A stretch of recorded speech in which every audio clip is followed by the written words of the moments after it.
સંસારી જીવના ભાવ મરણો તારવા કરુણા કરી શરિતાવહ વિશુદાતણી પ્રભુ વીરતે સંજીવની શોષાતી દેખી સરિતને કરુણા વિના હૃદયે કરી મુનિકુંદ સંજીવની સમય પ્રાપ્ત તણી ભાજન ભરી કુંદ કુંદ રચ્યું શાસ્ત્ર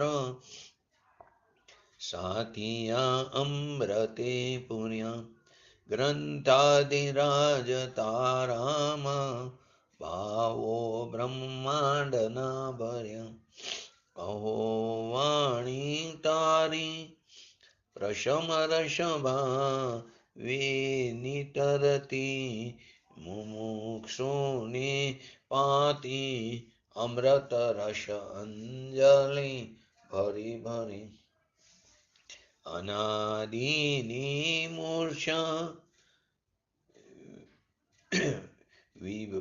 વિષતણી ત્વરાથી ઉતરતી વિભાવિતી તંબે સ્વરૂપ ભણી દોડે પરિણતિ તુષે નિશ્ચય ગ્રંથ ભંગ સગરા વ્યવહારના વેદવા તું પ્રાજ્ઞા છીણી જ્ઞાનને ઉદયની સંધિ સૌ છેદવા સાથી સાધકનો તુમાનું જગનો સંદેશમાં વીરનો વિષામો ભવ ક્લાંતના હૃદયનો તું પંથ મુક્તિ તણો સોણ્યે તને રસ નિબંધ શિથિલતાય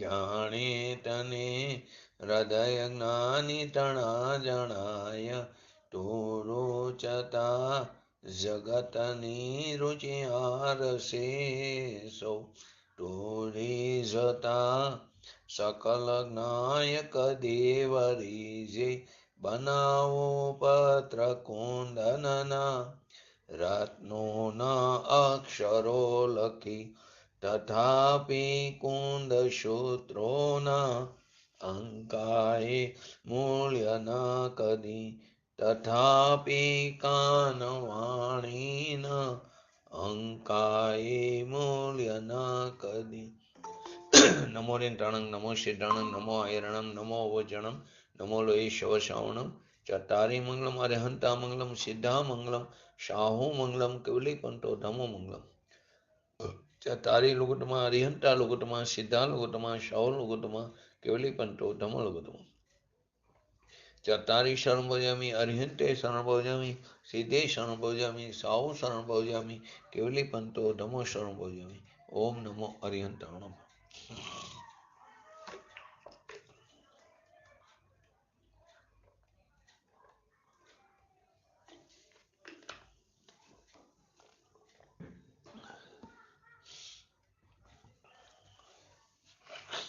શ્રી સમયસા ગ્રંથાધિરાજ 109 નંબરથી 112 નંબરની ગાથા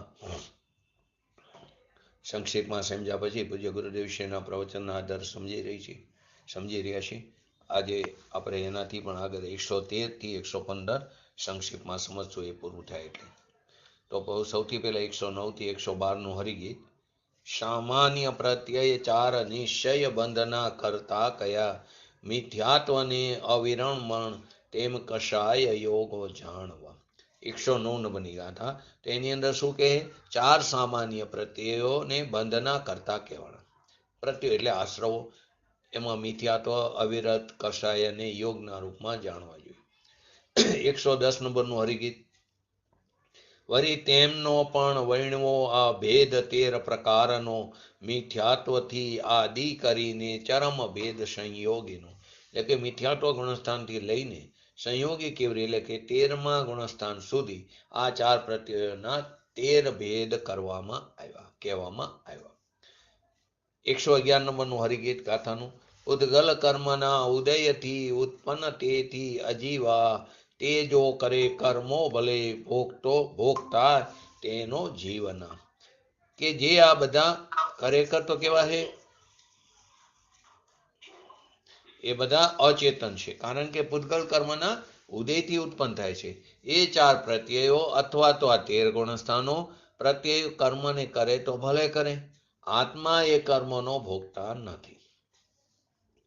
112 નંબરનું હરિગીત, 112 નંબરનું જયંતિભાઈ હરિગીતનું.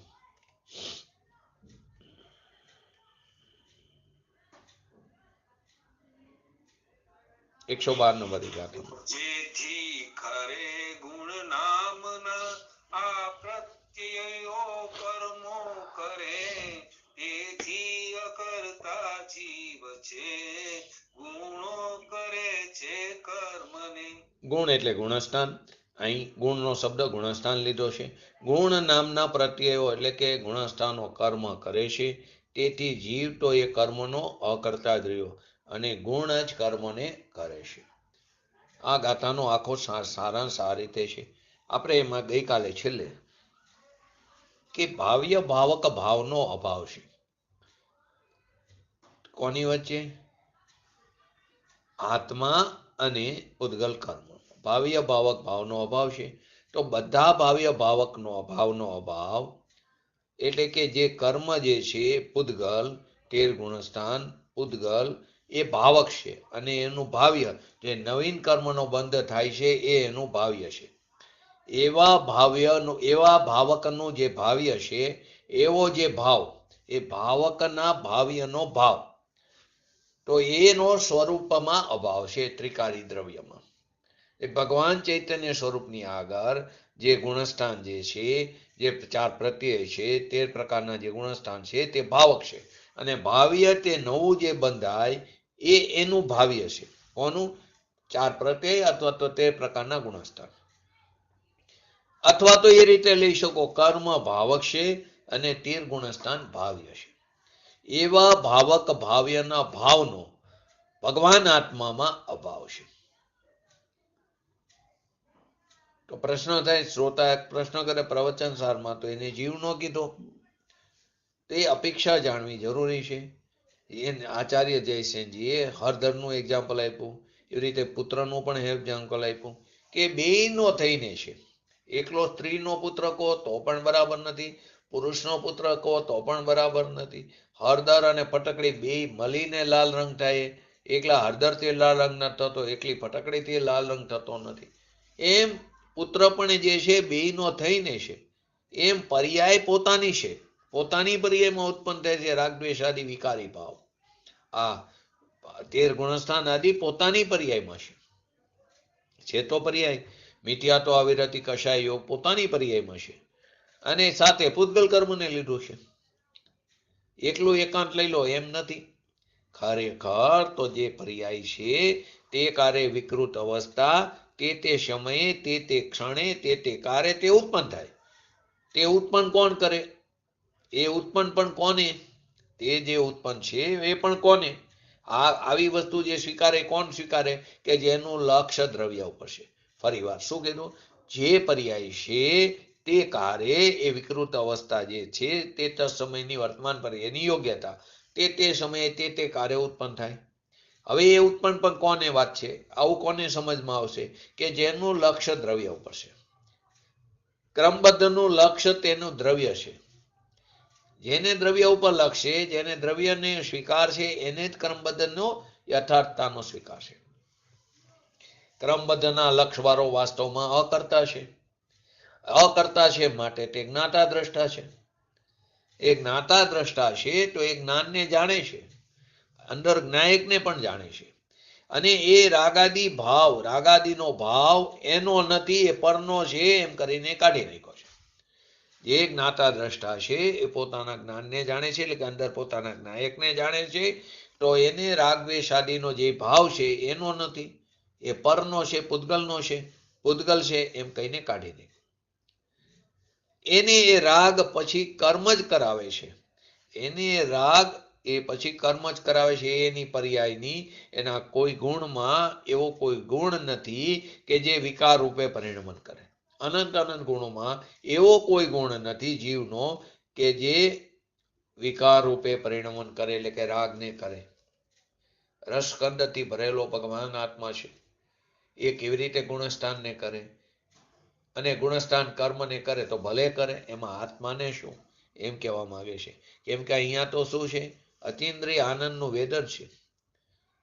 અને હજી તો એને સાંભળનારને લક્ષ્ય દ્રવ્ય ઉપર કરાવીને આ કોણ બાંધે છે? આ કોણ બાંધે છે કર્મ? એ અહીં આચાર્ય અપ્રતિબદ્ધ શિષ્યને સમજાવે છે. માટે શિષ્યનો પ્રશ્ન, એનો તર્ક અવિવેક છે. શું કીધું? પૂતગલમય મિથ્યાત્વાદીને વેદતો જીવ. પૂતગલમય મિથ્યાત્વાદી એટલે કે મિથ્યાત્વ, અવિરતિ, કષાય અને યોગ, એને વેદતો જીવ પોતે મિથ્યા દ્રષ્ટિના કર્મને કરે, એટલે કે જીવ મિથ્યા દ્રષ્ટિના કર્મને કરે છે એમ શિષ્યએ તર્ક કર્યો. તો એનો જવાબ આચાર્ય ભગવાન કે તારો તર્ક ખરેખર અવિવેક છે.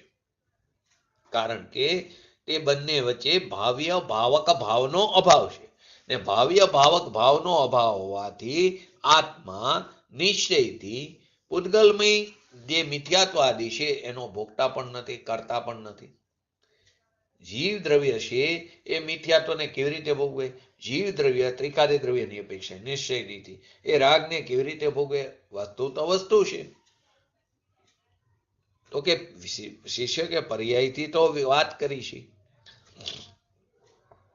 તો કે વસ્તુ જે છે એ ક્યાં વેદે છે? કેમ કે એની અંદર છે જ નહીં, એમાં તો એનો અભાવ છે. રાગ વેદાય છે ખરેખર તો પૂતગલનું વેદન છે. પ્રભુ આત્મામાં એ ક્યાં છે?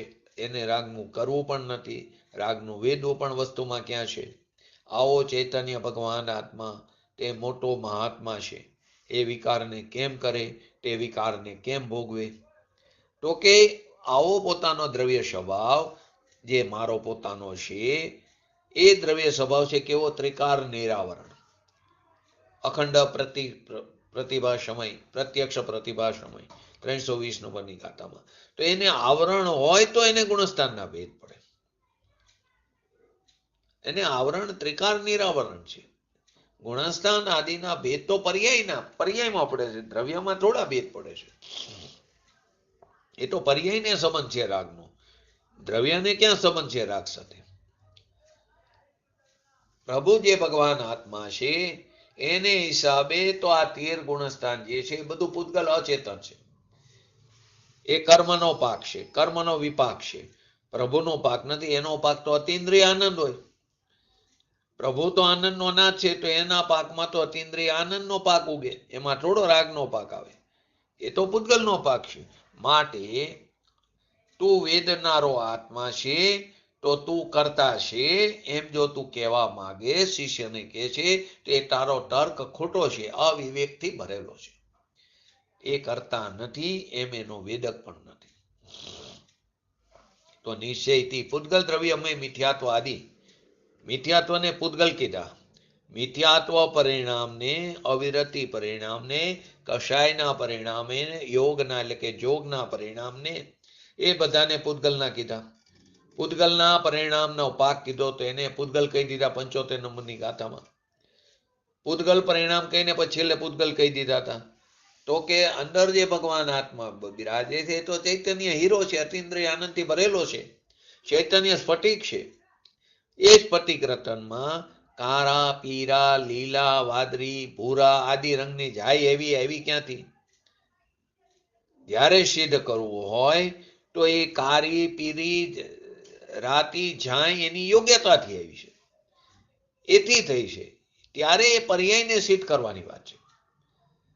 એ તો પર્યાયને સિદ્ધ કરવી હોય, પણ જ્યાં દ્રવ્યને સિદ્ધ કરવું હોય તો એ સ્ફટિકમાં એવો સ્વભાવ છે કે જેની અંદર એ ઝરકે છે, લાકડા ઉપર નથી ઝરકતું.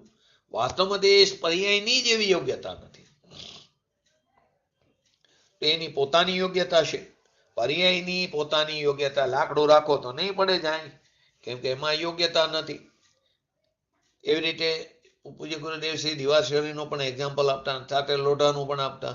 દિવાસળીમાં ઉપરનું જે ટોપકું હોય એને માચીસ સાથે કરો તો એ ઉપરથી સળગે, તો નીચે આપણે પકડી રાખીએ તો આપણને ગરમ નહીં લાગે. એમ કે એ જે નીચેની લાકડી છે સળીની, દિવાસળીની, એ ગરમ નહીં થાય. અને એની જગ્યાએ લોઢાને ગરમ કરો, આગળનો ભાગ ગરમ થાય તો પાછલો ગરમ થાય, તમે પકડી પણ નહીં શકો. તો દિવાસળીને છેડે ટાઢો હોય ને આગળ ઊનું હોય તો પણ એ સરકતું નથી, લાકડાને નહીં લાગે, કેમ કે એની યોગ્યતા જ નથી એ રીતે. પણ લોઢાની યોગ્યતા છે તો આખું ગરમ લાગશે, જાળી નહીં શકી એવી એની યોગ્યતા છે. એમ જ્યારે વિકારને સિદ્ધ કરવો હોય તો એની પર્યાયમાં એની પોતાની યોગ્યતા છે.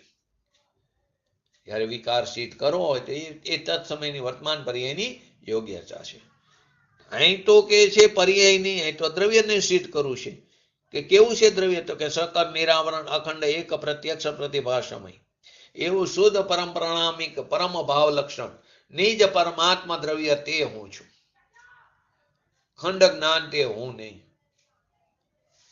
સમ્યક દ્રષ્ટિ આ રીતે ભાવે છે, એની ભાવના આવી છે કે હું કેવો છું, મહાન પ્રભુ ભગવાન આત્મા છું. હું મારી વાતને હું ભૂલી ગયો અને હું આ કરી શકું, તે કરી શકું, હું આ વેદી શકું, આ વેદી શકું, હું મિષ્ટાનને વેદન કરી શકું, હું સંયોગોનું વેદન કરી શકું, હું કુટુંબ કબીલાનું વેદન કરી શકું, હું પૈસાનું વેદન કરી શકું. તો કે એ તારું અજ્ઞાન છે. જે રાગને કરે નહીં, ગુણસ્થાનને કરે નહીં, કેવી રીતે વેદી શકે? એ વેદે નહીં. પરંતુ જીવ અનાદિકાળથી અજ્ઞાનમાં આ ભૂલ કરતો આવે છે.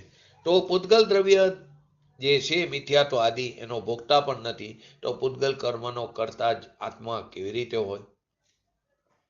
એનો ભોગતા નથી તો કરતા કેમ હોય? માટે શું સિદ્ધ થયું? કે જેથી પૂતગલ દ્રવ્યમય 4 પ્રત્યયોના ભેદરૂપ 13 પ્રત્યયો વિશેષ, જેને આપણે આશ્રવ કીધા, તો એ પૂતગલ કર્મનો પૂતગલ દ્રવ્ય જ કરતા છે. કેમ કે એને પૂતગલ પરિણામને પણ પૂતગલ જ કીધું, તો એ પૂતગલ કર્મનો પૂતગલ દ્રવ્ય જ કરતા છે. એટલે પૂતગલ દ્રવ્યમય 4 પ્રત્યયોના ભેદરૂપ, 4 સામાન્ય અને 13 વિશેષ, એ ભેદો એટલે કે આશ્રવો, કે જેને ગુણ શબ્દથી કહેવામાં આવ્યું, એ ગુણ શબ્દથી એ જ એના બંધના કરતા છે. એ પ્રત્યયો જ બંધના કારણ છે, એ જ કરતા છે. આત્મા એનો કરતા નથી. કેમ? કે એ પૂતગલ કર્મના ઉદયથી ઉત્પન્ન થયા છે, એટલે અચેતન નથી ઉત્પન્ન થયા, માટે એને અચેતન કીધું, કે જેમાં ચૈતન્યના પ્રકાશના નૂરનો અભાવ છે. તો અચેતનને ચેતન કેવી રીતે કરે? એનો કરતા કેવી રીતે થાય? એનો ભોગતા પણ કેવી રીતે થાય? એક બાજુ એમ કે ચૈતન્ય રત્ન એ અચેતનમાં કેમ આવે? એ ધૂળની અંદર કેમ આવે? આ તો ધૂળ છે, વારના સંયોગો આદિ. આ ચૈતન્ય રતન હીરો છે, ગુણસ્થાન અચેતન છે, તો એની અંદર ક્યાંથી આવે? અને જ્યારે વેદનને તું કહેતો હોય તો અમે એમ તને કહીએ છીએ, ભગવાન આત્મા જે આનંદનો નાથ છે, અતિન્દ્રિય આનંદથી ભરેલો છે, એ અચેતનમાં વેદનમાં ક્યાંથી આવે? 13 ગુણસ્થાનની પર્યાયને પણ પૂતગલનું કર્મ ઠરાવ્યું છે. ભલે તને શંકા પડતી હોય કે કર્મ કોણ કરે, તો કે એમાં ચેતનમાં અચેતન્યપણું ક્યાંથી આવે? જેથી અચેતનને આત્મા કરે, કેમ કે ચેતન છે ને અચેતન વેદનમાં ક્યાંથી આવે? મિથ્યા દ્રષ્ટિને પણ મિથ્યાત્વથી લઈને જેનો કરતા દ્રવ્ય નથી એમ કીધું છે. મિથ્યા દ્રષ્ટિને પણ એનો કરતા દ્રવ્ય નથી. એનો કરતા કોણ છે? એનો રાગ અને જોગને એનો કરતા કહેવામાં આવ્યો, દ્રવ્ય કર્મનો. આગળની ગાથામાં આવી ગયો. પણ કોને? કે જેને સ્વભાવનો સ્વીકાર નથી, અજ્ઞાનીને. તો કે જેને આ શું છે એને જેને જાણવાની ઈચ્છા છે, એને લક્ષ્ય દ્રવ્ય ઉપર કરવું હોય એના માટેની વાત છે. માટે શું સિદ્ધ થાય છે? કે પૂતગલ દ્રવ્યના 4 સામાન્ય પ્રત્યયો મિથ્યાત્વથી આ લઈને અને 13 વિશેષ પ્રત્યયો, કે જે કેવળ કર્મોને કરે છે. ભગવાન આત્મા ગુણસ્થાનને કરે નહીં, તો પૂતગલ કર્મને કેમ કરે? નવા કેમ બાંધે? તેથી જીવ પૂતગલ કર્મનો અકર્તા છે, ગુણો જ તેમનો કરતા છે. 112માં આવ્યું ને, જેથી કરે ગુણ નામના પ્રત્યયો કર્મો કરે, તેથી અકર્તા જીવ છે, ગુણો કરે છે કર્મ. ગુણસ્થાનને પૂતગલના પરિણામ કીધા અને પૂતગલ દ્રવ્ય છે. તો ખરેખર પૂતગલ કર્મનો પૂતગલ દ્રવ્ય જ કરતા છે. તેથી બતાવ્યું કે પૂતગલ કર્મનો પૂતગલ દ્રવ્ય જ કરતા છે. તે પરિણામ 13 ગુણસ્થાનના એ અચેતન છે અને એ અચેતનનો કરતા. અને નવું થોડું ઘણું બાંધે એ પણ અચેતનનો કરતા છે. ભગવાન આત્માને કઈ લાગતું વરગતું નથી. અહીં આવું ચૈતન્ય દ્રવ્ય છે, લક્ષ્ય કરાવવું છે. તો શું કીધું? ભગવાને મિથ્યા શ્રદ્ધા, અવિરતિ ભાવ, પ્રમાદ ભાવ, પ્રમાદને ગૌણ કર્યું પણ પ્રમાદ ભાવ, કષાય ભાવ, યોગ ભાવ, એને સિદ્ધાંતમાં બંધ ના કરતા કીધા. ભાવ બંધના 5 કારણ કીધા. એ બંધ કરનારા છે. નવા કર્મ બાંધે છે. ગુણસ્થાનો પણ વિશેષ પ્રત્યયો છે, એ સિદ્ધ કર્યું અહીંયા. એટલે ગુણસ્થાન પણ બંધના કારણો જ છે. તો ગુણસ્થાન પણ વિશેષ પ્રત્યય છે, ઓલા સામાન્ય પ્રત્યય કીધા. તેથી ગુણસ્થાનને બંધ ના કરતા કીધા. હવે ગુણસ્થાનના નામ પણ ન આવડતા હોય તો એને બંધ ના કરતા કેવી રીતે એને બેસશે? જેવી રીતે નિસરણી ચડવામાં ઉપર જવું હોય, આ પહેલા મારે, તો એમ આત્માની પર્યાયમાં 14 પ્રકારના સ્થાન, 14 પ્રકારના ભાવ. એ ભાવમાં 13 પ્રકારના જે ભાવ છે જેને બંધનું કારણ કીધું છે. મિથ્યાત્વ આદિ 4 આશ્રવ અને એના વિશેષ ભેદો, એ 13 પ્રકારના એ ગુણસ્થાન બંધના કરતા છે. પૂતગલ કર્મના કરતા છે. નવા કર્મના બંધના કરતા છે. આ શુદ્ધ નિશ્ચય નીતિ કથન છે. અને ગુણસ્થાન આદિ અશુદ્ધ નિશ્ચય નીતિ પર્યાયમાં છે અને એ કારણે એને વ્યવહાર કહેવામાં આવ્યો. અહીંયા શુદ્ધ નિશ્ચય નીતિ કથન કરી તો એ પૂતગલ કર્મ છે, એ પૂતગલ કર્મના કરતા છે. તો ભગવાન આત્મા જેને અતિન્દ્રિય આનંદનો પિંડ છે, એમાં આશ્રવો છે નહીં, કેમ કે આશ્રવો અચેતન છે. તો કે જ્ઞાયક સ્વરૂપ જે જાણક સ્વભાવ, આનંદમય સ્વભાવ, એમાં પદ્રવ્ય તો નથી. શરીર, સ્ત્રી, મન, વાણી આદિ એ તો નથી, એ તો ભિન્નચિત છે. પણ એમાં જે પર્યાયના ભેદ પડે છે, પર્યાયની અંદર જે ભેદ પડે છે, મિથ્યા શ્રદ્ધા, અવિરતિ ભાવ, રત્નો વિકલ્પ આદિ, એ પણ આશ્રવ જ છે, નવા બંધના કારણો છે. તો આ 4 પ્રત્યયો બતાવ્યા સામાન્ય અને 13 વિશેષ પ્રત્યયો કીધા. તો ભગવાન આત્મા આનંદનો નાતે રાગ દ્વેષ આદિ ભાવમાં આવતો નથી. રાગ અને રાગનો કરતા આત્માના અંદર રહેલા આનંદ ગુણ પણ નથી, કેમ કે એનો સ્વભાવ નથી. તો આ જે 13 પ્રકારના જે અને 4 સામાન્ય, એ બધા અચેતન છે. તે બધાને બંધના કરતા કેમ કીધા? કેમ કે એ અચેતન છે. અને ભગવાન આત્મા ચૈતન્ય છે, એ કેવી રીતે એનો કરતા? તે એના સ્વભાવમાં જ નથી. તો અશુદ્ધ નિશ્ચય નીતિ પર્યાય કીધું એના ત્રિકારી દ્રવ્યની. શુદ્ધ નિશ્ચય નીતિ એને પૂતગલ દ્રવ્ય કીધું. અશુદ્ધ નિશ્ચયની વ્યવહારમાં જ જાય છે ને અહીંયા વ્યવહારનો નિષેધ કર્યો. ફરીવાર શું કહેવા માંગે છે કે એને આ 4 પ્રત્યયો અથવા તો 13 પ્રકારના પ્રત્યયો એને પૂતગલ દ્રવ્ય કીધું. એ શુદ્ધ નિશ્ચય નીતિ કથન કીધું. પરંતુ અશુદ્ધ નિશ્ચય નીતિ જો તો પોતાની પર્યાય છે, પણ પર્યાય છે માટે તેને ત્યાં વ્યવહાર કીધો ને વ્યવહારનો ત્યાં નિષેધ કરવો છે. આ વસ્તુ સમજવી પડશે. તો કે સાંભળવું મળવું મુશ્કેલ છે, તો આ કાર્ય આપણને પૂજ્ય ગુરુદેવશ્રીના નિમિત્તે સાંભળવા મળ્યું, નહીં તો શાસ્ત્રો આપણી પાસે આવે જ નહીં. આ સાંભળવું મળવું મુશ્કેલ છે. ક્યારે સાંભળશું, ક્યારે એનું ચિંતન મનન મંથન કરશું? અને આમ નામ 84 અવતારમાં રખડી મરી છે. કેમ તો કે આશ્રવને લઈને, એ આશ્રવ મારા છે એવી વિપરીત માન્યતા લઈને 4 ગતિમાં રખડી છે. 84 લાખ યોનિમાં અનંતવાર ઉત્પન્ન થયા. અને જ્યાં સુધી આ મિથ્યાત્વ ભાવ છે, એ મારો છે, આશ્રવો મારા છે, ત્યાં સુધી આપણે અનંત સંસારમાં રખડવું પડશે. ત્રણ વાત કરીએ. મિથ્યાત્વ, અવરત, કષાય અને યોગ એ સામાન્ય આશ્રવો છે. 13 ગુણસ્થાન એના વિશેષ, એ પણ પ્રત્યય આશ્રવો છે. એ કર્મબંધના કારણો છે, આત્મા નહીં. કેમ? એ અચેતન છે. કેમ કે એમાં ચૈતન્યના પ્રકાશનો અભાવ છે.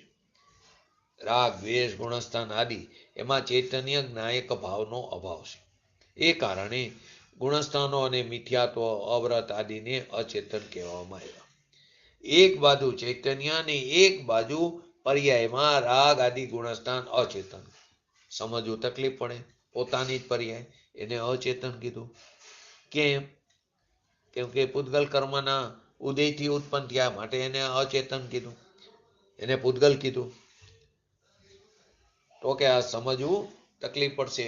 પરંતુ જીવ સમજતો નથી અને બહારના વૈભવમાં અટકી જાય છે. વસ્તુ સ્વરૂપ શું છે ખબર નથી, કેવી રીતે પ્રાપ્ત થાય એની વિધિની ખબર નથી. તો આત્મા અતિન્દ્રિય આનંદનો નાથ છે. એમાં જે પુણ્ય પાપના ભાવ, દયા, દાન, વ્રત, તપ, ભક્તિ આદિ, કામ, ક્રોધ આદિના જે ભાવ છે એ બધા ભાવ એ અચેતન છે. ભગવાન આત્મા ચૈતન્ય સ્વભાવી ભગવાન આત્મા એમાં એનો અભાવ છે. જેટલો પણ અંદર દયા, દાન, વ્રત, તપ, કામ, ક્રોધના ભાવ એને અહીંયા આશ્રવ કીધા. કેમ કે એ પરિણામ નવા બંધના કારણ છે. નવા બંધના એ કારણો છે.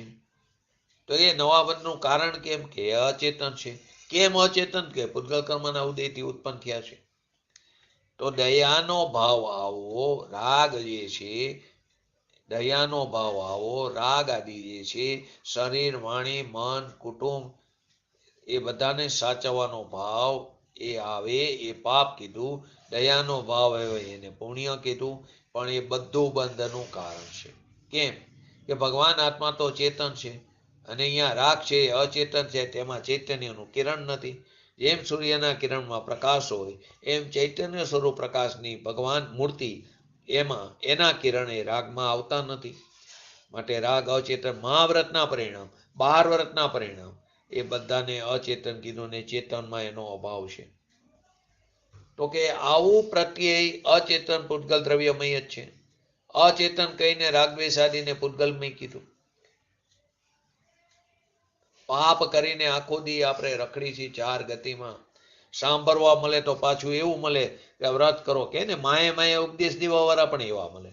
તો કે સાંભળવા મળે તો એવું મળે કે વ્રત કરો, તપ કરો, પૂજા કરો, ભક્તિ કરો, તમારું કલ્યાણ થશે. તો અહીં એકવાર કહે છે પ્રભુ એકવાર તો સાંભળ. પૂજા, ભક્તિ, દયા, દાન, વ્રત, તપ આદિના ભાવ એ રાગ છે. અને રાગ છે તે આશ્રવ છે. આશ્રવ છે તે નવા બંધનું કારણ છે.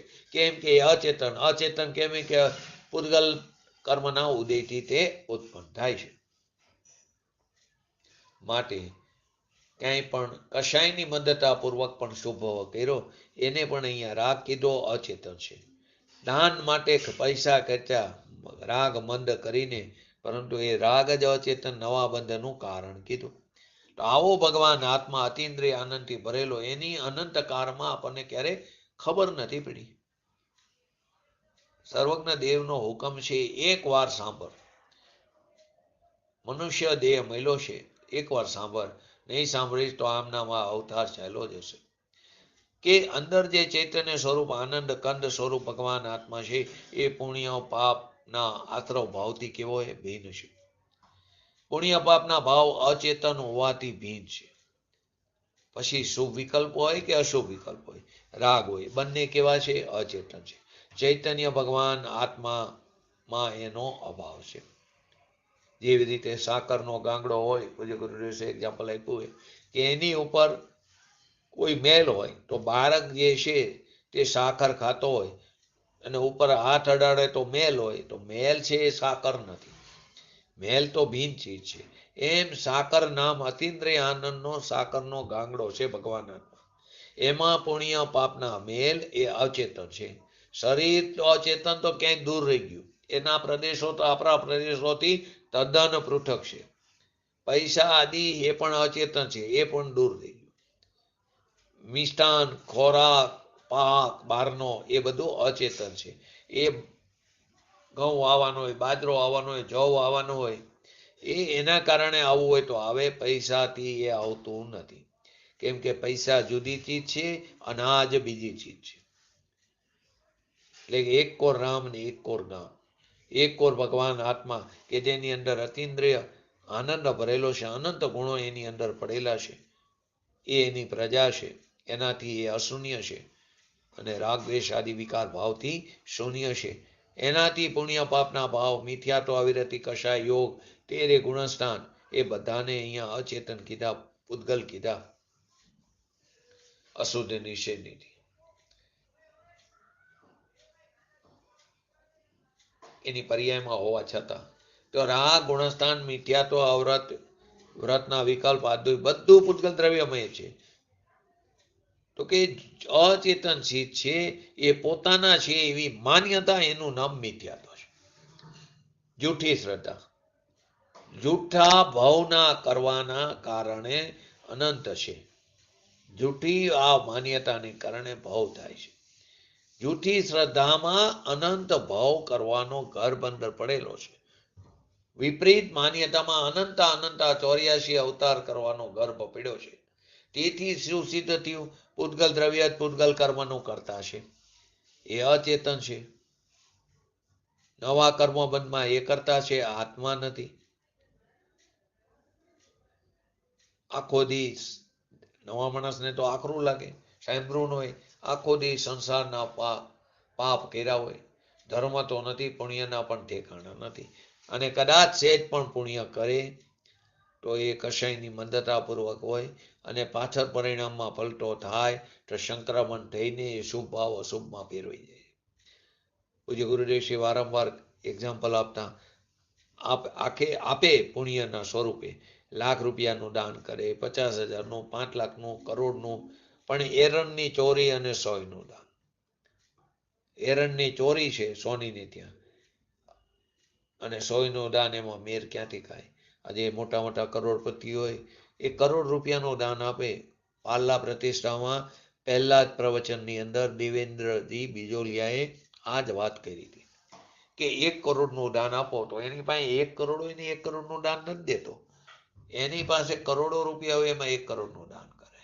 અને ભલે કરે, એનો સારી વસ્તુ છે, પરંતુ એ કરોડો રૂપિયા ભેગા કરવા માટે એને પાપ કર્યું. એટલે એ પાપ કર્યું મોટું, એરણની ચોરી કરી, અને દાન કેટલું કર્યું? 100નું. એટલા માટે કહે છે પૈસા વાપરવામાં પણ જો રાગ કરે તો પુણ્ય, પણ એ કેટલું? થોડું. અને પાપ તો ઘણું બધું. 20 કલાક 22 કલાક પાપ કરતો હોય, માટે એરણની ચોરી અને 100નું દાન. તો આત્મા જ્ઞાયક સ્વરૂપ છે, એના ઉપર દ્રષ્ટિ કરી તો આ જન્મ મરણનો અંત આવશે, એ વગર નહીં આવે. તિર્યંશના ભાવ કરી, નરકના ભાવ કરીને, કાગડા કંથવાના, એવા અનંત ભાવ કર્યા. હવે એવો ભાવ ન કરવો હોય તો પોતાના ભગવાન આત્મા ઉપર દ્રષ્ટિ કર કે જે રાગ રહિત છે, એના ઉપર દ્રષ્ટિ કર. અહીં તો હજી નવરો થતો નથી. 24 કલાકમાં એને એક જ રહે, વિકલ્પ જ ઉઠ કરે છે. હવે જે વિકલ્પ ઉઠે છે દયાદાન આદિનો, એનાથી આ ભગવાન આત્મા ભીન છે. બસ અહીંયા ઉભો રહે. અહીંયા ઉભા નથી રહેતા, ક્યાં ઉભા રહે? દયાદાન, વ્રત, ભક્તિના વિકલ્પમાં ઉભા રહે છે. તો કે એનાથી તું દૂર થાય, એ ભીન છે. રાગની મંદતા હોય તો પુણ્ય થાય, પણ એ કઈ ધર્મ નથી. કરોડ રૂપિયા મારા છે એમ માનીને દાન કર્યું તો મિથ્યાત્વ છે. પાપ મિથ્યાત્વનું પાપ છે. અહીં કહે છે, એક વાર સાંભળ કે તું તારા અનંતકાળના પરિભ્રમણના ભાવનું શું સ્વરૂપ છે, એને સાંભળતો કરો. ચૈતન્ય હીરો છું, એની કિંમત ન મળે, અણમોલ ચીજ છે, અમૂલ્ય ચીજ છે. માટે પૂજ્ય ગુરુદેવશ્રીનું એક સેન્ટેન્સ વધારે હતું, ઘટ ઘટ અંતર જીન બસે ને ઘટ ઘટ અંતર જૈન, મત મદિરા પાન સો મતવાલા સમજે. તો આ વિતરાગ સ્વરૂપ ભગવાન આત્મા અંદર બિરાજમાન છે. એનીથી વિરોધ પુણ્ય, પાપ, 13 ગુણસ્થાન આદિ ભાવ, આશ્રવ, એ નવા બંધના કારણ છે, સંસારના પરિભ્રમણનું કારણ છે. તો અહીં આખું આપણે આ ગાથાને આપણે સમજ્યા. હવે આજે 113 થી 115 નંબરની ગાથા આપણે એને સમજીએ. તો 113 થી 115. તો પહેલી વસ્તુ 109 થી 112 ની અંદર શું કીધું કે આ 4 સામાન્ય પ્રત્યયો અને એના ભેદ એવા 13 પ્રકારના વિશેષ પ્રત્યયો તે બંધના કારણ છે. કેમ બંધના કારણ છે? અચેતન છે. કેમ અચેતન છે? કેમ એ પૂતગલ દ્રવ્ય છે? એ પૂતગલ દ્રવ્યના પરિણામને પણ પૂતગલ કીધું. એ અચેતન કેમ અચેતન કીધું? પૂતગલ કર્મના ઉદયથી ઉત્પન્ન થયા છે અને તે જ પૂતગલ કર્મના કર્તા છે અને ભોગતા છે. આત્મા તેનો કર્તા ભોગતા નથી. હવે આપણે આજે સંક્ષિપ્તમાં 113 થી 115 નંબરની ગાથા સાંભળી. આ ગાથામાં આગળની ગાથામાં શું બતાવવામાં આવ્યું કે મિથ્યાત્વાદી પ્રત્યયોને અથવા ગુણસ્થાન રૂપી પ્રત્યયોને બંધના કારણ બતાવ્યા. હવે એ પ્રત્યયો અને કર્મ ન કર્મથી ભગવાન આત્મા અત્યંત ભિન્ન છે. હવે એને ભિન્ન સ્વરૂપ બતાવ્યું. એ પ્રત્યયો અને કર્મ નો કર્મ. પ્રત્યયો તો બરાબર છે 4 સામાન્ય 13 પ્રકારના એના ભેદ. એ પ્રત્યયો અને દ્રવ્ય કર્મ અને નો કર્મથી ભગવાન આત્મા અત્યંત ભિન્ન છે. તો 113 થી 115 ની ગાથાનું હરિજીત લઈ લો.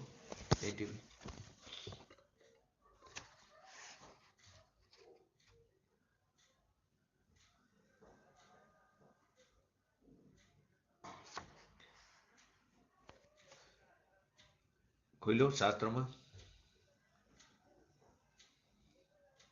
એ તો લઈ લો. અથવા બીજા કોઈને ખુલ્લેલું તો ઉપયોગ જેમ અનન્ય જીવનો ક્રોધ તેમ અનન્ય જો તો દોષ આવે જીવ તેમ અજીવના એકત્વ. આ 113 નંબરની ગાથા. ઉપયોગ જેમ અનન્ય જીવનો ક્રોધ તેમ અનન્ય જો તો દોષ આવે જીવ તેમ અજીવના એકત્વ. 114 નંબરની ગાથાનું હરિગીત. તો જગતમાં જે જીવ તે જ અજીવ પણ નિશ્ચય ઠરે. નો કર્મ પ્રત્યય કર્મમાં નો કર્મ પ્રત્યય કર્મના એકત્વમાં પણ દોષ. અને 115 નંબરનું જો ક્રોધ એ રીત અન્ય જીવ ઉપયોગ આત્મક અન્ય છે તો ક્રોધવત નો કર્મ પ્રત્યય કર્મ તે પણ અન્ય છે. શું કહેવા માંગે છે? જે રીતે જીવ અને ઉપયોગ અનન્ય છે. અનન્ય એટલે જુદા નથી. અન્ય એટલે ભિન્ન છે. જે રીતે જીવ અને ઉપયોગ તે કેવા છે? અનન્ય છે. તે જુદા નથી. એ જ રીતે જો ક્રોધ પણ જીવથી અનન્ય હોય, ક્રોધ પણ જીવથી અનન્ય હોય, એ જુદો ન હોય તો જીવ અને અજીવ એ બે વચ્ચે અનન્યત્વ થઈ જશે. જો જીવથી ક્રોધ અનન્ય હોય, જુદો ન હોય તો જીવ અને અજીવમાં અનન્યત્વ થઈ જશે, એકત્વ થઈ જશે.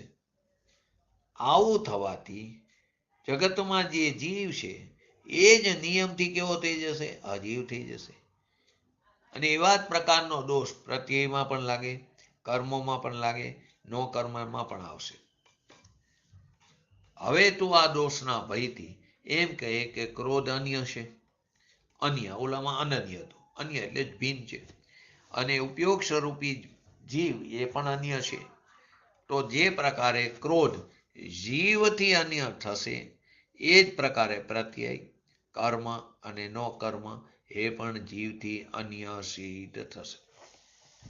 તો ગાથામાં શું કહેવામાં આવ્યું કે મિથ્યાત્વાદી જે 4 પ્રત્યયો અથવા 13 ગુણસ્થાન આદિ 13 પ્રત્યયો બંધના કારણ છે, આશ્રવ છે, તે ઉપયોગમય આત્માથી કેવા છે? ભિન્ન છે. એ કારણે આત્માને બંધનો કરતા માની શકાતો નથી.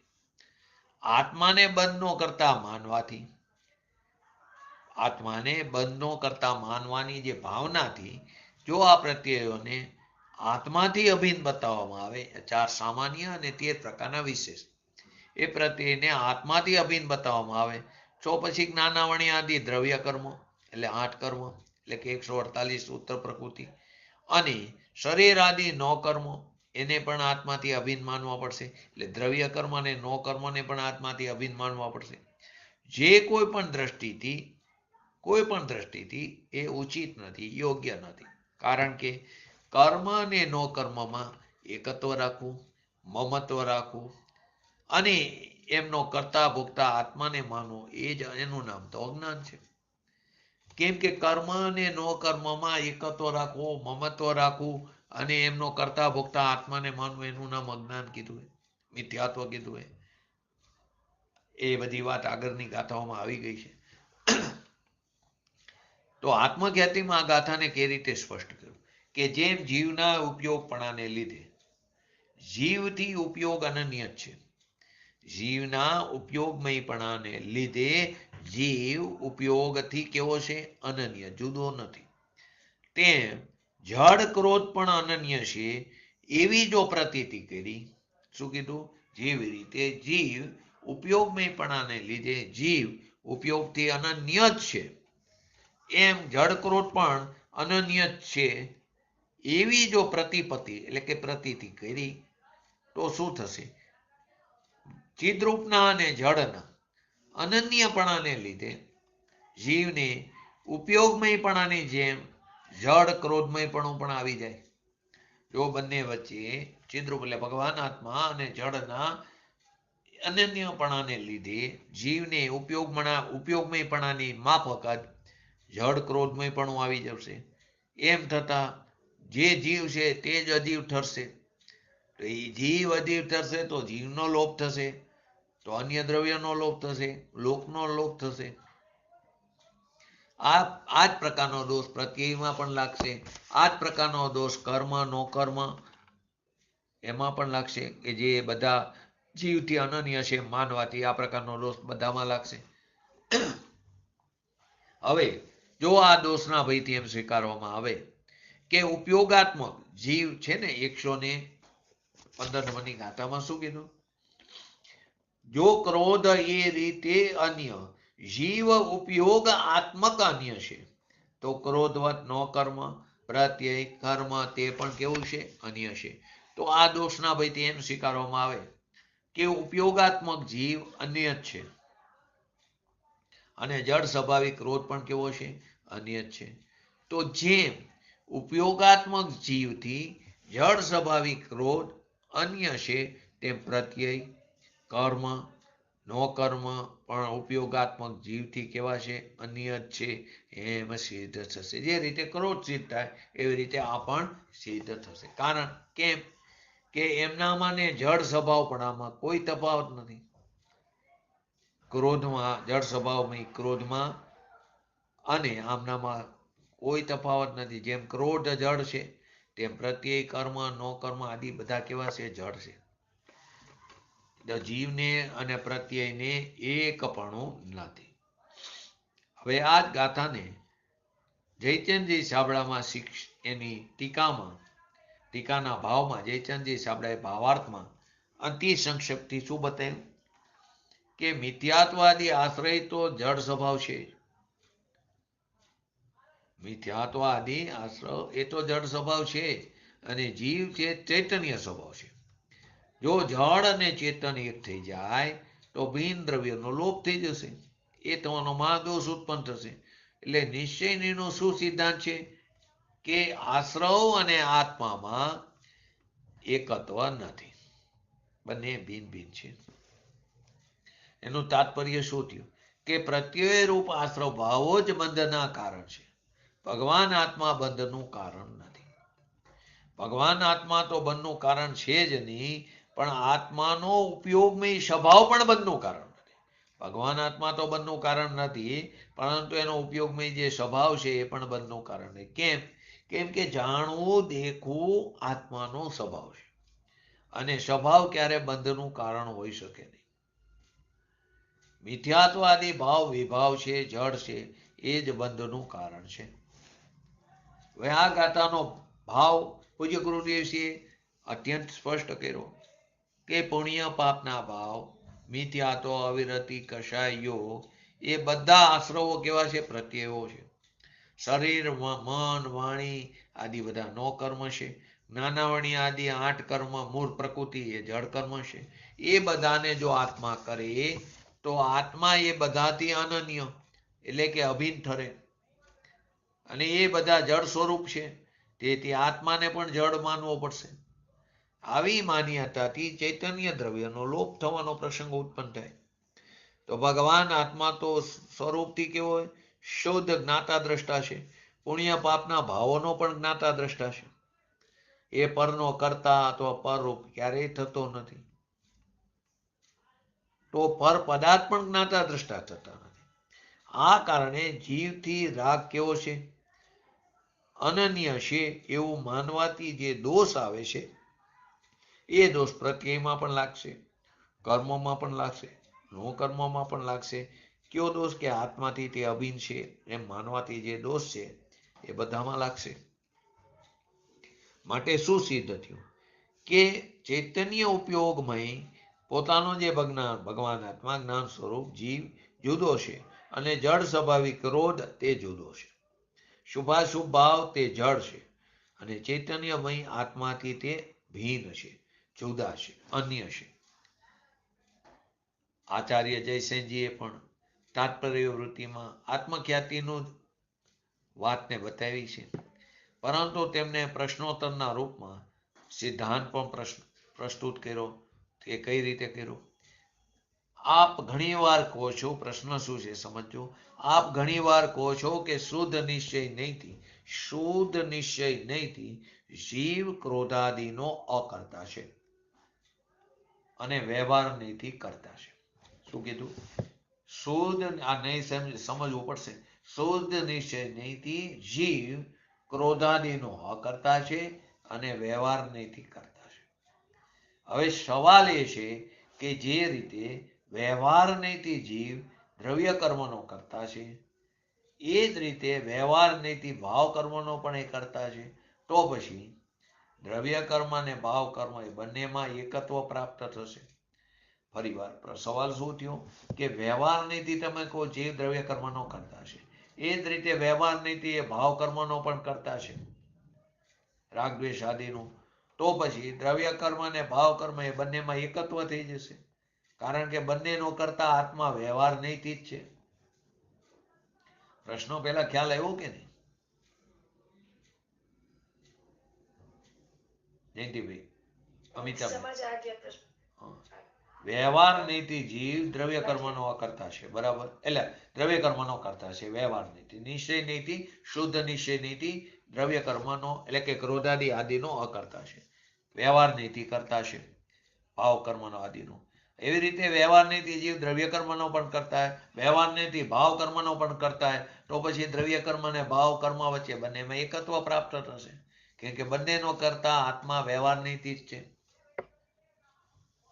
તો સમાધાન શું આવશે? તો વાસ્તવમાં એમ નથી, કારણ કે જે વ્યવહાર નહીંથી રાગદ્વેષાદિ ભાવોનો કરતા આત્માને કહેવામાં આવ્યો છે, જે ભાવોનો વ્યવહાર નહીંથી રાગદ્વેષાદિ કર્મોનો કરતા આત્માને કહેવામાં આવ્યો, એ વ્યવહાર નહીંને અશુદ્ધ નિશ્ચયની પણ કહેવાય છે. ફરીવાર આપણે આ વસ્તુ સમજાતા. અશુદ્ધ નિશ્ચયનીમાં, શુદ્ધ નિશ્ચયનીના ભેદોમાં અશુદ્ધ નિશ્ચયની અને શુદ્ધ નિશ્ચયની. એમાં અશુદ્ધ નિશ્ચયનીમાં કે વ્યવહાર નહીંથી રાગ દ્વેષાદિ ભાવો કર્મનો કરતા આત્માને કહેવાનો, પણ એ વ્યવહાર નહીંને અશુદ્ધ નિશ્ચયનીથી પણ કહેવાય છે. પણ દ્રવ્ય કર્મ અને ભાવ કર્મનો તફાવત માટે આપણે ખુલાસો કરી છે. તો કેવો તફાવત છે? કે દ્રવ્ય કર્મ કેવાય અચેતન છે, ભાવ કર્મ કેવાય ચેતન છે. તો પણ શુદ્ધ નિશ્ચયની અપેક્ષાએ આગળ પણ સમજ્યા, શુદ્ધ નિશ્ચયની અપેક્ષાએ ભાવ કર્મને પણ અચેતન કીધા. દ્રવ્ય કર્મ અચેતન છે, ભાવ કર્મ ચેતન કેમ? પોતાની પર્યાયમાં થાય. પરંતુ શુદ્ધ નિશ્ચયની અપેક્ષાએ, ત્રિકારી દ્રવ્યની અપેક્ષાએ ભાવ કર્મ પણ કેવું છે? અચેતન છે. એ કારણે અશુદ્ધ નિશ્ચયની પણ શુદ્ધ નિશ્ચયની અપેક્ષાએ તો વ્યવહાર નહીં જ છે. આપણે આખું સમજાતા કે ચાર વ્યવહાર નહીં તો ચાર વ્યવહાર નહીં છે, પરંતુ નિશ્ચયના ભેદ પ્રભેદ જોયા તો એમાં અશુદ્ધ નિશ્ચયની એ એકદેશ શુદ્ધ નિશ્ચયની અપેક્ષાએ વ્યવહાર કીધો, સાક્ષાત શુદ્ધ નિશ્ચયની અપેક્ષાએ અશુદ્ધ નિશ્ચયની અને એકદેશ શુદ્ધ નિશ્ચયની વ્યવહાર કીધો, અને પરમ શુદ્ધ નિશ્ચયની અપેક્ષાએ આ ત્રણેય નહીને અશુદ્ધ નિશ્ચયની, એકદેશ શુદ્ધ નિશ્ચયની અને સાક્ષાત શુદ્ધ નિશ્ચયની એ ત્રણેયને ત્યાં વ્યવહાર કહેવામાં આવ્યો. ઓલો ચાર વ્યવહાર એ તો વ્યવહાર છે જ, તો એને તો દ્રવ્ય કર્મની અપેક્ષાએ એને દ્રવ્ય કર્મનો કરતા જે બતાવ્યો વ્યવહાર નહીંથી, તો તે ત્યાં શેનાથી બતાવ્યો? અનુપચરિત અસદબોધ વ્યવહાર નહીંથી. અહીં આને કોનો ભાવ કર્મનો કરતા કીધો? અશુદ્ધ નિશ્ચયની. હવે અશુદ્ધ નિશ્ચયની પણ વ્યવહાર છે, એટલે શાસ્ત્રમાં ક્યાં વ્યવહારનું એમ કીધું કે ભાવ કર્મનો કરતા પણ આત્મા વ્યવહારથી છે, તો ત્યાં સમજવું કે અશુદ્ધ નિશ્ચયની અપેક્ષા. અને જ્યાં દ્રવ્ય કર્મનો કરતા વ્યવહાર કહેવામાં આવ્યો તે વ્યવહારના પ્રભેદમાં અનુપચરિત અસદભૂત વ્યવહાર. ખ્યાલ એવો બંને વચ્ચેનો ફરક. તો શાસ્ત્રમાં તો કથન એવું આવે કે શું આવે કથન કે વ્યવહાર નહીંથી જીવ દ્રવ્ય કર્મનો પણ કરતા છે, ભાવ કર્મનો પણ વ્યવહાર નહીંથી કરતા હોય, તો અશુદ્ધ નિશ્ચયની શુદ્ધ નિશ્ચયની અપેક્ષા વ્યવહાર જ છે. ભાવાર્થ શું થયો કે જીવ દ્રવ્ય કર્મનો કરતા ભોગતા અનુપચરિત અસદભૂત વ્યવહાર નીતિ છે, અને રાગદ્વેષાદી કર્મનો કરતા ભોગતા તે અશુદ્ધ નિશ્ચયની. તો શુદ્ધ નિશ્ચયની અપેક્ષાએ અશુદ્ધ નિશ્ચયની એ પણ વ્યવહાર જ છે. માટે વ્યવહાર જ્યાં શબ્દ આવ્યો તો એક વ્યવહારને અશુદ્ધ નિશ્ચયની અપેક્ષા કીધું હોય, અને એક વ્યવહારને વ્યવહાર નહીંના પ્રભેદની અપેક્ષા કીધું. તો શાસ્ત્રોમાં જુદી જુદી જગ્યાએ જુદા જુદા પ્રકારના કથન આવે, એને સમજવા પડશે. આત્માને શુભાશુભ ભાવોનો કરતા ભોગતા ક્યાંક વ્યવહાર નહીંથી બતાવવામાં આવે, અને ક્યાંક એને અશુદ્ધ નિશ્ચય નહીંથી. આત્માને શુભાશુભ ભાવોનો કરતા ભોગતા ક્યાંક વ્યવહાર નહીંથી બતાવવામાં આવે, ક્યાંક અશુદ્ધ નિશ્ચય નહીંથી. બંને સાચું. અશુદ્ધ નિશ્ચયની એ વ્યવહાર જ છે, કેમ કે બધાનું લક્ષ્ય ક્યાં પર્યાય છે. પરમ શુદ્ધ નિશ્ચયની એનો વિષય કોણ? ત્રિકારી દ્રવ્ય, એક જ નયાધિરાજ છે, બાકી બધા વ્યવહાર છે. ક્યાંક અશુદ્ધ નિશ્ચય નીતિ એનો શુભાશુભ ભાવનો કરતા ભોગતા કીધો એવું આવે કથન, ક્યાંક વ્યવહાર નીતિ કથન આવે. તો આ બધા કથન એક જ છે. તાત્પર્ય વૃત્તિમાં જે કથન કર્યું આ રીતે પ્રશ્નો કરીને એ સમજી શકાશે. તો નિષ્કર્ષ શું નીકળ્યું આ ગાથાનું? તો આ ગાથાઓનું મૂળ પ્રતિપાદ્ય એ છે કે બંધના કારણ રૂપ જ મિથ્યાત્વ આદિ પ્રત્યયો છે. આનાથી પણ આ ભગવાન આત્મા જુદો છે. બંધના કારણરૂપ મિથ્યાત્વ આદિ એટલે કે મિથ્યાત્વ અવિરતિ કષાય અને યોગ, એનાથી પણ આ ભગવાન આત્મા કેવો છે? જુદો છે. આ કારણે આ ભગવાન આત્મા બંધનું કારણ પણ નથી અને બંધનો કરતા ભોગતા પણ નથી. ફરી આ પ્રશ્નને સમજો. પ્રશ્ન સમજવા જેવો છે. તમારી નહીં સમજાશો એ પણ ખ્યાલ આવી જશે. શું પ્રશ્ન હતો પહેલા કહો? પ્રશ્ન એ હતો કે શુદ્ધ નિશ્ચય નહીંથી જીવ ક્રોધાદિનો અકર્તા છે, જે આપણે સમજી રહ્યા છીએ આ બધી ગાથાઓમાં, અને વ્યવહાર નહીંથી કરતા કહેવામાં આવ્યો. ક્રોધાદિ એટલે ભાવ કર્મની વાત છે. હવે શાસ્ત્રમાં વ્યવહાર નહીંથી પણ જીવ દ્રવ્ય કર્મનો પણ કરતા બતાવવામાં આવે, એટલે કે જ્ઞાનાવણી આદિ. હવે એવી જ રીતે વ્યવહાર નહીંથી ભાવ કર્મનો પણ કરતા બતાવવામાં આવે, તો પછી દ્રવ્ય કર્મ અને ભાવ કર્મ એ બંનેમાં એકત્વ પ્રાપ્ત થઈ જશે, કારણ કે બંનેનો કરતા આત્મા વ્યવહારથી જ છે. દ્રવ્ય કર્મ અને ભાવ કર્મ બંનેનો વચ્ચે એકત્વ થશે, તો એવું નથી. કેમ કે જે વ્યવહારથી રાગદ્વેષાદી ભાવ કર્મનો કરતા આત્માને કહેવામાં આવ્યો છે, એ વ્યવહાર નું નામ ક્યાંક એને વ્યવહાર નહીં બતાવ્યો, પણ ખરેખર તો એ અશુદ્ધ નિશ્ચયની અપેક્ષા. તો અશુદ્ધ નિશ્ચયની શુદ્ધ નિશ્ચયની અપેક્ષા વ્યવહાર છે. એ વ્યવહાર નહીં અશુદ્ધ નિશ્ચયની પણ કહેવાય છે. આ કથન દ્રવ્ય કર્મ અને ભાવ કર્મ વચ્ચે શું તફાવત કર્યો કે દ્રવ્ય કર્મ અચેતન છે, ભાવ કર્મ ચેતન છે. કઈ અપેક્ષાએ? મારી પોતાની પર્યાયમાં ઉત્પન્ન થાય છે એ અપેક્ષાએ. પરંતુ તે પૂતગલ કર્મના ઉદયથી ઉત્પન્ન થાય માટે એને અચેતન કહી દીધું. શુદ્ધ નિશ્ચયની અપેક્ષાએ, અશુદ્ધ નિશ્ચયની અપેક્ષાએ મારી પરી માટે એને ચેતન કીધું.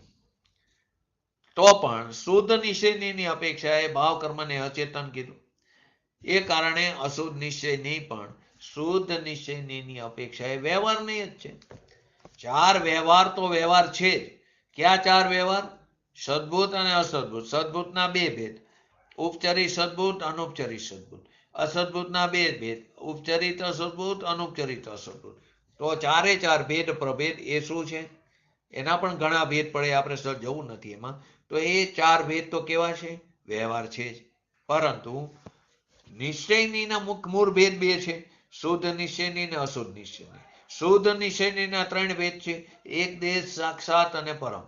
સાક્ષાત ને પણ ક્યાંક ક્યાંક શાસ્ત્રોમાં શુદ્ધ નિશ્ચયની બતાવ્યું છે.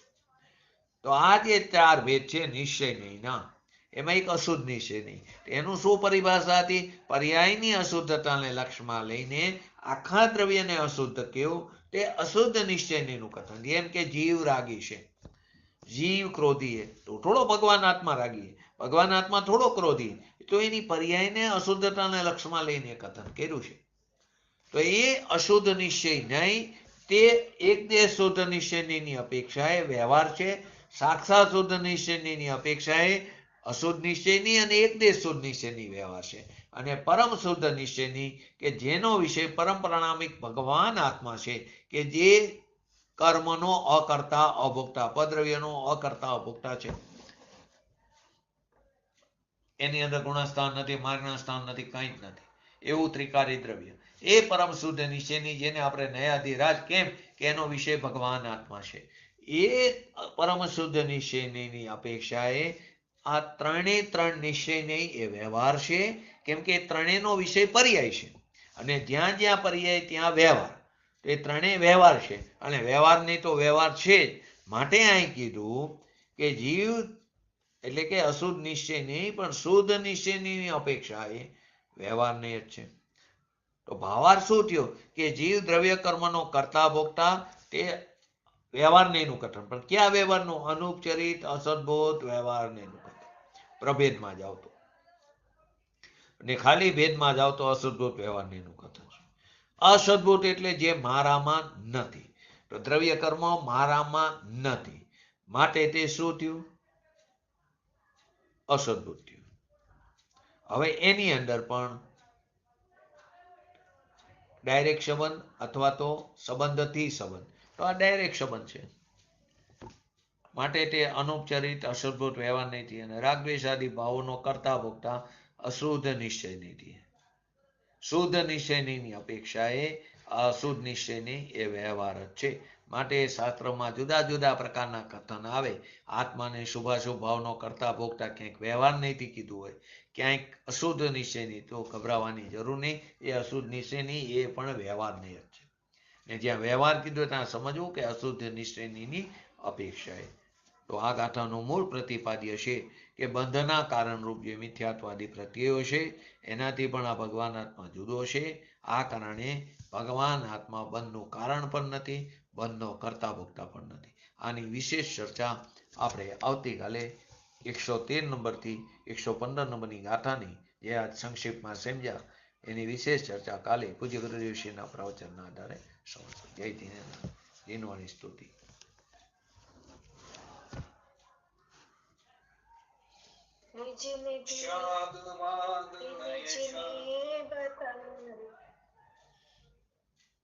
બોલો, બે માંથી બે બંધ કરી દીધું સાથે.